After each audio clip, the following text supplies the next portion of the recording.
Good morning student. Last class तक हमने अध्याय 10 क्षेत्रमिति तक का पूरा अध्ययन कर लिया था। आज की क्लास में हम एक नए अध्याय 11 बीजगणित का अध्ययन करेंगे। तो चलिए शुरू करते हैं। आज का हमारा नया अध्याय 11 बीजगणित। तो सबसे पहले हम सीखते हैं बीजगणित किसे कहते हैं।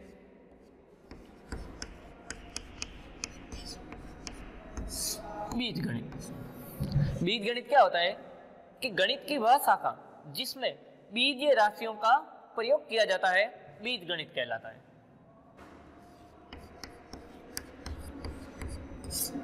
गणित की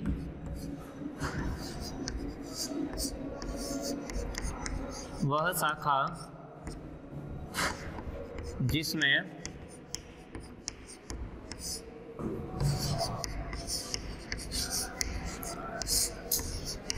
बीजीय राशियों का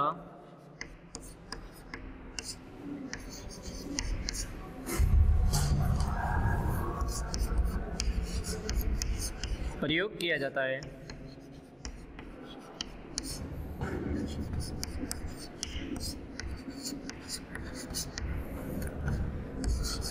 बीजगणित कहलाती है।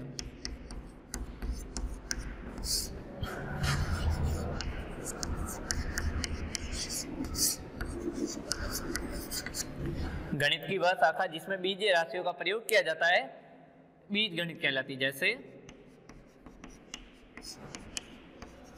3x 4y + 2। तो ये सब क्या है? बीजगणित। कैसे? इसमें बीजीय राशि यानी कि जो x और y ये सब क्या कहलाती है? बीजीय राशियां। ये जो समीकरण बन गया 4x 4y + 2 यह हो गया बीजीय व्यंजक। अब हम पढ़ेंगे राशियां कितनी प्रकार की होती है। तो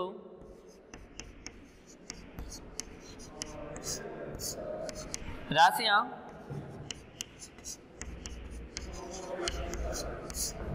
दो प्रकार की होती है।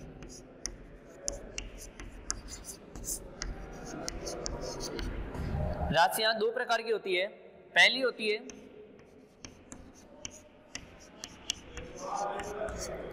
चर राशि और जो दूसरी होती है वो होती है अचर राशि। दो राशियां होती है, एक होती है चर राशि और दूसरी होती है अचर राशि। तो पहले हम पढ़ते हैं चर राशि के बारे में।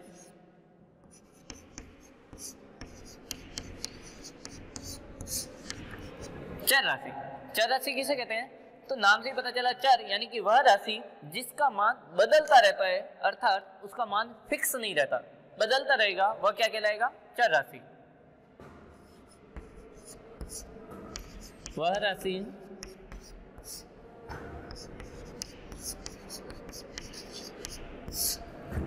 जिसका मान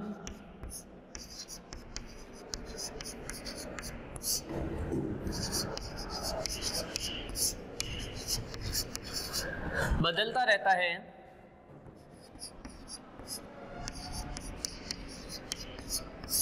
चर राशि कहलाती है। कैसे? जैसे a b x y ये सब कैसी होगी? चर राशि। यानी जिसका मान क्या रहेगा? बदलता रहेगा। यहाँ a b x और y की जगह कोई भी मान रख सकते हैं, फिक्स नहीं है, बदलता रहेगा, वह क्या कहलाएगी? चर राशि। बोलते हैं अगले पॉइंट की तरफ।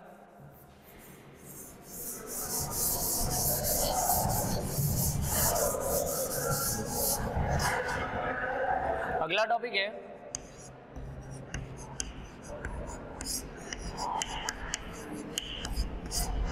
अचर राशि। तो चर राशि के बारे में हमने पढ़ा कि वह राशि जिसका मान बदलता रहता है चर राशि कहलाती है।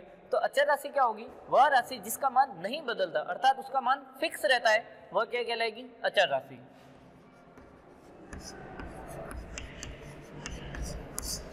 वह राशि जिसका मान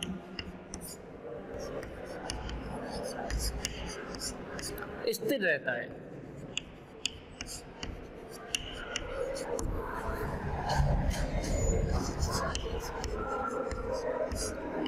अचर राशि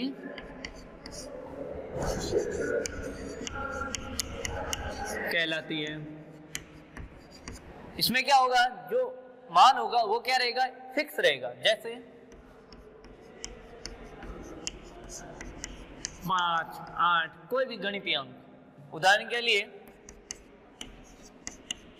y प्लस 3। अब यदि मैं यहाँ y की जगह 1 रखूं, y की जगह क्या रखना है, 1 रखना है, तो y की जगह अगर मैं 1 रखता हूं तो 1 प्लस 3 आंसर क्या मिलता है, 4। अब मैं y की जगह 2 भी रख सकता हूं, y की जगह 2 रखने पर तो क्या आंसर मिलेगा, 2 प्लस 3 बराबर 5। कैसे आया, यहाँ y की जगह मैंने पहले क्या रखा, 1 प्लस का प्लस और 3 की जगह 3 ही, तो उत्तर आया 4। अब मैं y की जगह क्या रख रहा हूँ, 2 प्लस का प्लस और 3 की जगह 3। तो अब हम इन दोनों को देखें तो इसमें देखो 3 फिक्स है, इसका मतलब ये जो 3 है ये हमारी क्या कहलाएगी, अचर राशि। यह फिक्स है, इसका मान नहीं बदल रहा। जबकि y की जगह 1 भी रख रहे हैं, 2 भी रख रहे हैं, हम कुछ भी रखें तो यह जो y है यह बदलता रहेगा। तो हमारा जो y कहलाएगा वो क्या कहलाएगा, चर राशि। तो जो चर राशि होती है उसका मान बदलता रहता है और जो अचर राशि होती है उसका मान फिक्स रहता है। बढ़ते हैं आगे अगले टॉपिक की तरफ।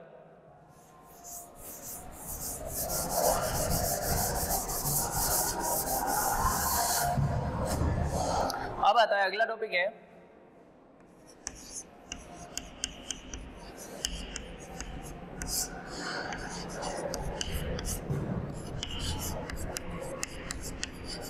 माचिस की तीलियों से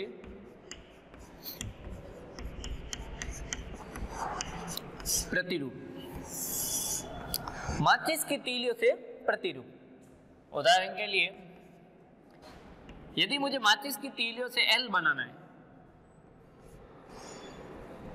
यदि मुझे माचिस की तीलियों से यदि L बनाना है तो मुझे कितनी माचिस की तीलियां चाहिए, तो हम देखते हैं हमें 2 माचिस की तीलियां चाहिए।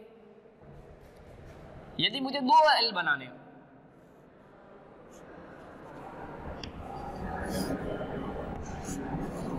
तो मुझे कितनी माचिस की तीलियां चाहिए, तो 1, 2, 3 और 4 माचिस की तीलियां चाहिए। इसी तरह यदि 3 बनाना है तो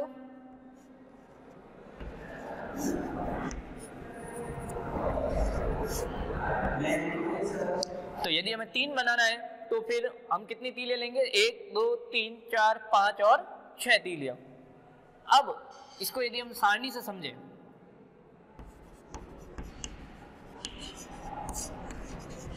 आकृति की संख्या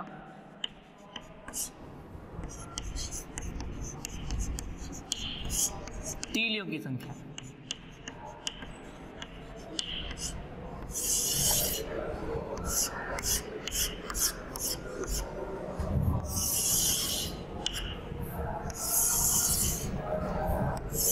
यहां हम देखें यदि मैं 1 L बनाता हूं तो मुझे कुल तीलियां कितनी चाहिए, 2 L बनाता हूं तो मुझे तीलियां कितनी चाहिए, 4। 3 L बनाता हूं तो मुझे तीलियां कितनी चाहिए, 6। यदि अगर मैं 4 L बनाऊंगा तो मुझे तीलियां कितनी चाहिएगी, 8। और 5 L बनाए तो 10। इस तरह ये आगे चलता रहेगा। तो इससे हमने क्या सीखा, यदि हमें 50 तीलियां बनानी है तो क्या मैं इनको ऐसे जोड़ जोड़ के लिखूंगा, 50 L बनाने हैं तो L बनाने में टाइम भी लगेगा और गिनने में भी टाइम लगेगा। तो इसका अर्थ क्या हुआ कि मुझे यदि L बनाना है, 1 L बनाने के लिए तीली कितनी चाहिए,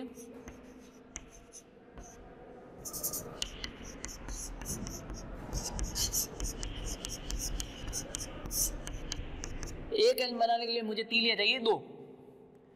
अब अगर मुझे कितने भी L बनाने हैं, मान लिया मुझे N L बनाने हैं,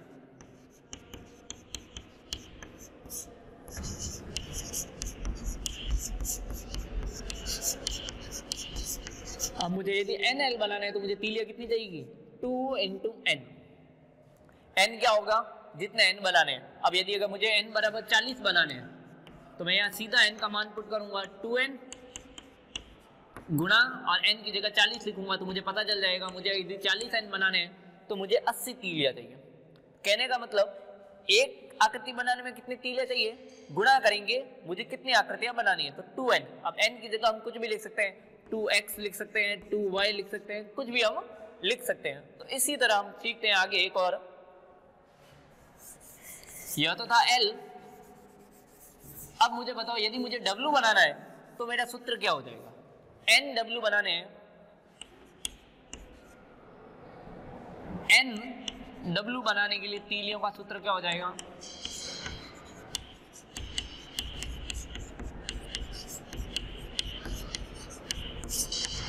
मुझे डब्ल्यू कितने बनाने हैं? एन।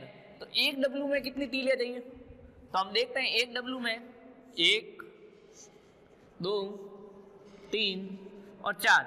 एक डब्ल्यू बनाने में मुझे 4 तीलियां चाहिए, तो एन डब्ल्यू बनाने में कितनी चाहिए? 4 एन।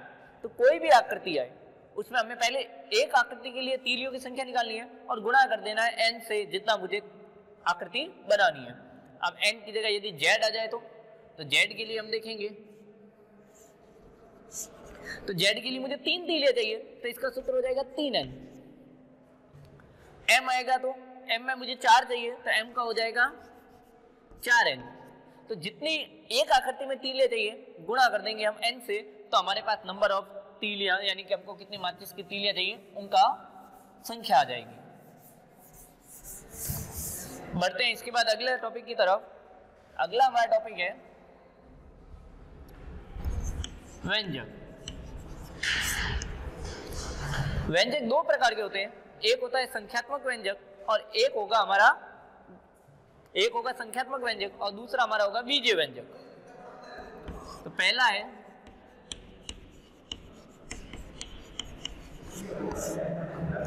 संख्यात्मक व्यंजक। संख्यात्मक व्यंजक क्या होगा? वह व्यंजक जिसमें केवल संख्याओं का प्रयोग किया जाएगा संख्यात्मक व्यंजक कहलाएगा।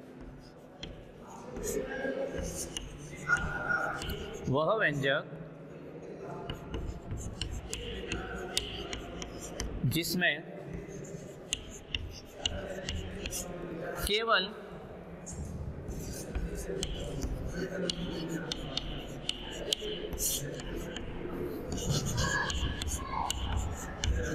संख्याओं का प्रयोग किया जाएगा या प्रयोग किया जाता है,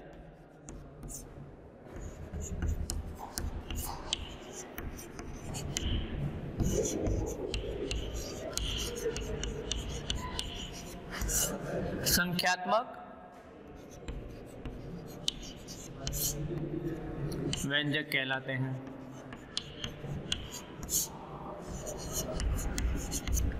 ऐसा व्यंजक जिसमें केवल संख्याओं का प्रयोग किया जाएगा, जैसे 3 गुणा 2 प्लस 5।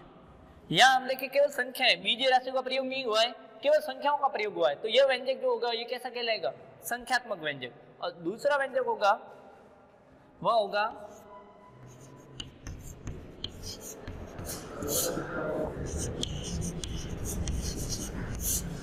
बीजीय व्यंजक। बीजीय व्यंजक क्या होगा?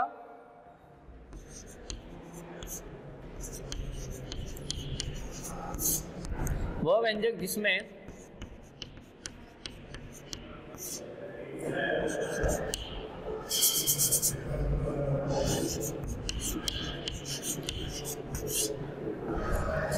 बीजीय राशियों का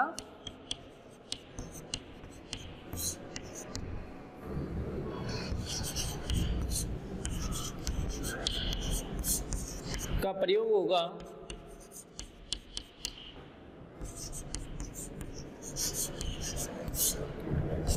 बीजीय व्यंजक कहलाएगा।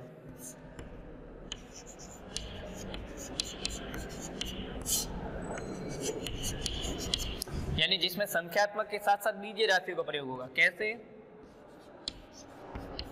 3x + 2 y - 5। ये सब कैसे व्यंजक होंगे?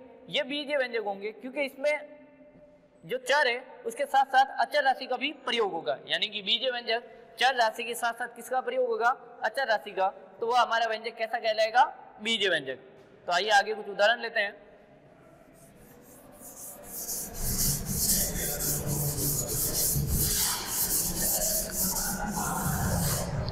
अब हम सीखेंगे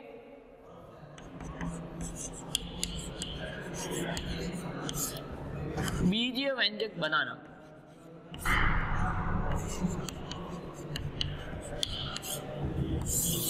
हम क्या सीखेंगे? बीजीय व्यंजक बनाना। कैसे? जैसे x में 15 जोड़ना। एक वाक्य लिखा होगा और हमें उसका बीजीय व्यंजक बनाना है। तो देखिए वाक्य में क्या लिखा हुआ है? x में 15 जोड़ना। तो किस में 15 जोड़ना है? x में। जो लिखा है वो लिख लो। अब क्या करना है? जोड़ना है। तो जोड़ने वाला चिन्ह क्या होता है? प्लस का। अब 15 जोड़ना है तो 15। तो इसका उत्तर क्या हो जाएगा? x plus 15। एक और लेते हैं।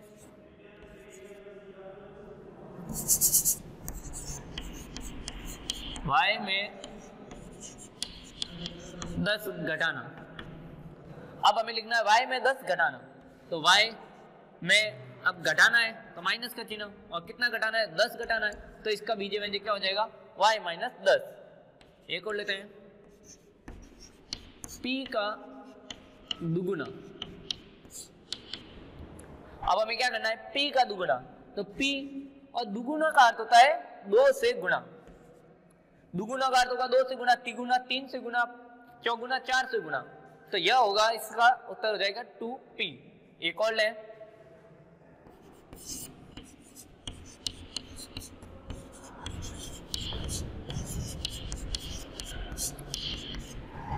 z में 3 का भाग। तो z में 3 का भाग, तो भाग देना है तो 3 का भाग दे दो। यह तो थे सिंपल। अब एक थोड़ा दूसरा लेते हैं, अलग तरीका।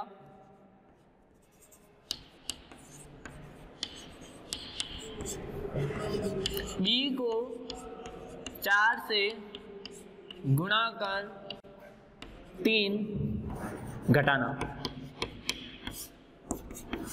वापस समझना, b को 4 से गुणा कर 3 घटाना। तो क्या लिखा हुआ? b को, तो b को 4 से गुणा, या 4 से गुणा, गुणा का चिन्ह छुपा हुआ रहेगा, यानी 4 और अचर के बीच कोई चिन्ह नहीं, इसका मतलब है गुणा का चिन्ह है। तो b को 4 से गुणा किया, अब बोला है 3, ये रहा 3, और अब बोला है घटाना है, तो यहाँ घटा देंगे। तो इसका उत्तर हो जाएगा यह। एक और ले लेते हैं लास्ट।